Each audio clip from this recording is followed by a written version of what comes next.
ഇവിടെ പൗരത്വ ഭേദഗതി നിയമം നടപ്പിലാക്കിയ ഒരു കക്ഷിയാണ് ഇത് നടപ്പിലാക്കുന്നത് എന്ന് നമ്മൾ മനസ്സിലാക്കേണ്ടതാണ്.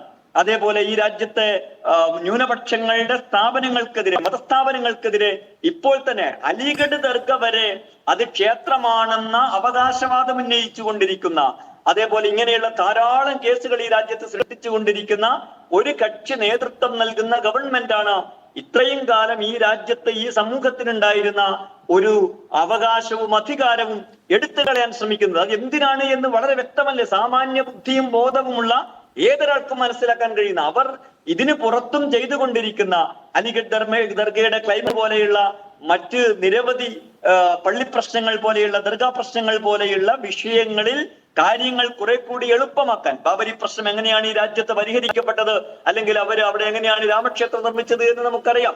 പക്ഷെ അതിന് സ്വാഭാവികമായും ഈ രാജ്യത്തെ ഭരണഘടനയും നിയമവ്യവസ്ഥയും ഒരുക്കിയ പലതരത്തിലുള്ള വൈതരണികൾ അവരുടെ മുമ്പിൽ ഉണ്ടായിരുന്നു.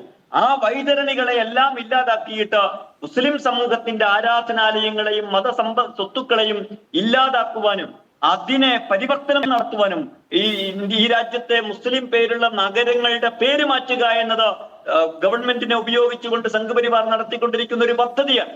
ഇതിന് സമാനമായിട്ട് ഇതൊരു വംശ ഉന്മൂലന പരിപാടിയാണ് എന്നതാണ് നമ്മൾ മനസ്സിലാക്കേണ്ടത്. വഖഫിനെതിരായ കയ്യേറ്റങ്ങളെ നമ്മൾ പഠിച്ചു നോക്കിയാൽ ചരിത്രത്തില് അത് നേരത്തെ ഇവിടെ നൗഷാദ് അലി ആന്റി സെമിറ്റിസവുമായി ബന്ധപ്പെട്ട ജൂതന്മാർക്കെതിരായ ഹിറ്റ്ലറുടെ നടപടിയിൽ എങ്ങനെയാണ് അവരുടെ പ്രോപ്പർട്ടിയെ കൈകാര്യം ചെയ്തത് എന്ന് പറഞ്ഞു.